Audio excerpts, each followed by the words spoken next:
Ողջույն, սիրելի հայրենակիցներ, նախորդ անգամ Մասիսում հանդիպեցինք,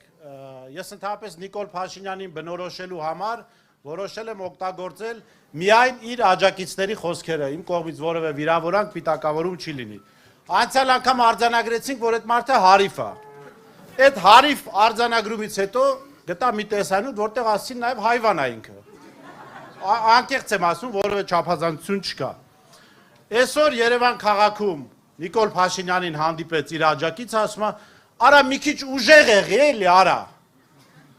Մի տեսակ, գիտեք, Նիկոլ Փաշինյանից ուժեղ տղա ստանալը նույնն է, ինչ Վահագն Ալեքսանյանից տուրնիկ ստանանք։ Անհնար բան է, ժողովուրդ, համաձայնեք։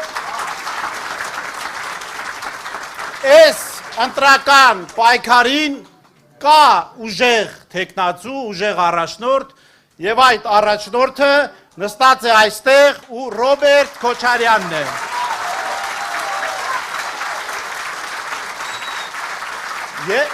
Եթե իրականում մեր հայրենակիցները փնտրում են ուժեղ առաջնորդ, ապա բնական է, որ պիտի ընտրեն Հայաստան դաշինքին, ընտրեն համար 17-ին։ Քիչ առաջ նաև մի միջադեպ արձանագրվեց, որը ցույց է տալիս քաղաքացիական պայմանագրի վերնախավի բարոյական նկարագիրը, եւ սա կարևոր է արձանագրել։ Քաղաքացին, որը հանդիմանում է իրենց հողերը հանձնելու մեջ, այդ քաղաքացուն արձագանքելով ասում են, հաջորդը մորդ է հանձնելու։ Սրիկաները հայ կնոջը, հայաստանցի կնոջը, մեր հայրենակիցներին, մեր քույրերին ու մայրերին ասում են, կհանձնենք թուրքերին։ Մենք ասում ենք, գալու ենք իշխանության, քաղաքացիական պայմանագրի ներկայացուցիչներ, մենք պաշտպանելու ենք նաև ձեր մայրերին, որովհետև մենք ձեր նման չենք, մենք մեր հայրենակիցներին պատրաստ չենք հանձնել թուրքերին, հարևաններին, չգիտեմ, ամերիկացիներին, եվրոպացիներին։ Սա անթույլատրելի վարքագիծ է, բայց սա նաև Նիկոլ Փաշինյանի վարքագիծն է, հա։ Մարդկանց սպառնալ, որ այ որ ինձ չընտրեք, կհանձնեմ թուրքին։ Այսպես հնարավոր չէ շարունակել, որովհետև մենք արժանապատիվ ժողովուրդ ենք, իսկ արժանապատիվ ժողովրդի մեջ չի կարող տղամարդը կամ ոչ տղամարդը որևէ մեկը դիմացինի մոր մասին խոսելիս ասել հաջորդը քո մորը կհանձնենք թուրքին։ Սա առնվազն անբարոյականի վարքագիծ է, ընկեր իշխանը ասեց չհայոյենք, դուք պատկերացրեք ես հայոյեցի, դրա համար, այո, դուք կարող եք այո։ Հիմա գանք նրան, որ տեսեք, այս մարդը, այս դավաճանը, այս թուրքերի կոշիկ լիզողը, հարիվ հայվանը մեզ առաջարկում է բանավեճի մեջ մտնել թոշակների բարձրացման հարցի շուրջ, չգիտեմ, հիմա արդեն որոշեցին, որ անասնագլխաքանակի համար 15,000 գումար են տալու, այսինքն ընտրակաշառքի տարբեր բաներ են առաջարկում, գիտեք, ես վստահ եմ, եթե մենք ծրագրային բանավեճի մեջ մտնենք, միանշանակ հաղթող ենք դուրս գալու, եւ Պարոն Քոչարյանի կառավարման տարիների վերաբերյալ եւ հիմա նոր առաջարկների վերաբերյալ, բայց ես կարծում եմ մեր հայրենիքը հանձնած, հազարավոր մեր հայրենակիցների սպանվելու պատճառ դարձած դավաճան Նիկոլ Փաշինյանի հետ մենք թոշակի հարցով չի որ բանավեճ ու կռիվ ունենք։ Մեր կռիվը հանուն հայրենիքի եւ հանուն մեր ժողովրդի ապագայի է։ Եվ այս առումով ես կարծում եմ մենք Փաշինյանին շատ հարցեր չունենք տալու։ Բոլոր հարցերը իրենց պատասխաններն ունեն։ Այս մարդիկ, ինչպես այսօր Դավիթ Իշխանյանի մասին խոսելիս են ասել, իրենց ապագան պատկերացնում են Ադրբեջանին ծառայելով։ Այսինքն իրենք պատկերացնում են, որ մնալու են իշխանության եւ ծառայելու են Իլհամ Ալիևին կամ ինչպես Նիկոլ Փաշինյանն էր ասում, լիզելու են Ալիևի կոշիկները։ Սա մեզ համար անթույլատրելի է։ Նիկոլ Փաշինյան այո պետք է պատժվի, համաձայն եք ժողովուրդ։ Բայց ի տարբերություն իրենց իշխանության, ես վստահեցնում եմ Հայաստան դաշինքի իշխանության գալու դեպքում մեր իշխանության մաս հանդիսացող ազգային անվտանգության ծառայության պետը չի զանգի քննչական կոմիտեի ղեկավարի եւ ասի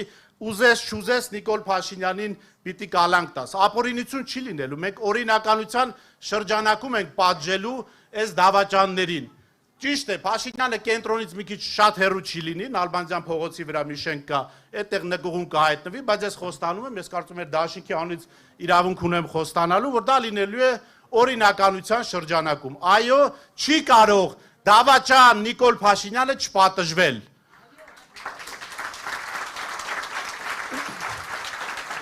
Բայց սա չի նշանակում նաև, որ մենք թշնամանք ունենք բոլոր այն մեր հայրենակիցների դեմ, ովքեր հավատացել են Փաշինյանի ստերին։ Նրանք մեր հայրենակիցներն են եւ նաև այն սրիկանա մեր հայրենակիցը, որ այսօր մեր մեկ այլ հայրենակցի մոր ուզում էր հանձնել թուրքերին։ Մենք նրանց բոլորին պիտի պաշտպանենք, ովքեր օրենքով պատասխանատվության առաջ պիտի կանգնեն, կանգնելու են։ Մենք նաև կարծում եմ որպես ընդդիմադիր ուժ այլ ուժերի նման Նիկոլ Փաշինյանին աշխատանք չենք կարող խոստանալ։ Նիկոլ Փաշինյանը ոչ ասֆալտ է կարողանալու փռել, ոչ էլ թմբուկ նվագել, իրեն ոչ մեկ էլ փող չի փոխանցելու, որովհետև գաղութում կարծում եմ թմբուկ նվագել հնարավոր չի։ Ով նստել է կարող է պատմի դրա մասին։ Հնարավոր է թե չէ։ Չգիտեմ։ Լևոն դու եղել ես։ Հնարավոր չի, չէ։ Դե կմտածենք դրա մասին։ Այսինքն ժողովուրդ ջան, գիտեք, մենք ասում ենք, խոսում, հաճախ նաև այսպես ուրախության պահեր ենք ունենում, բայց մենք մեծ տխրության մեջ ենք, մենք մեծ վիշտ ունենք, մեր հայրենիքին մեծ վիշտ է պատել, մեր հազարավոր հայրենակիցներ զոհվել են Նիկոլ Փաշինյանի հրահրած պատերազմում, պատերազմ, որ ինքն ու Ալիևը գործընկերաբար բերեցին մեր ժողովրդի գլխին, եւ դրա համար չի կարող ուղղակի պատիժ չլինել, չի կարող ինչքան էլ մենք ինչ-որ լավ ծրագրերից խոսենք, առաջին հարցը հայ ժողովրդի ոտնահարված արժանապատվության վերականգնումն է, խաղաղության հաստատումն է, առանց Ալիևի մոտ գերության հանձնվելու։ Եվ վերջում տեսեք ինչ է անում Նիկոլ Փաշինյանը եւ քաղաքացիական պայմանագիր։ Իրենք Ալիևի մոտ գերության մեջ են, փորձում են նաև այդ գերության հանձնել հայ ժողովրդին, ինչը անթույլատրելի է։ Իսկ այդ ամենին հասնելու համար մի ճանապարհ կա։ Էլի Փաշինյանի աջակիցների բառապաշարն եմ օգտագործելու։ Հարիվ, հայվան ու թույլ Նիկոլ Փաշինյանի փոխարեն ընտրել ուժեղ, արժանապատիվ եւ հաջողություններ արձանագրած Ռոբերտ Քոչարյանին։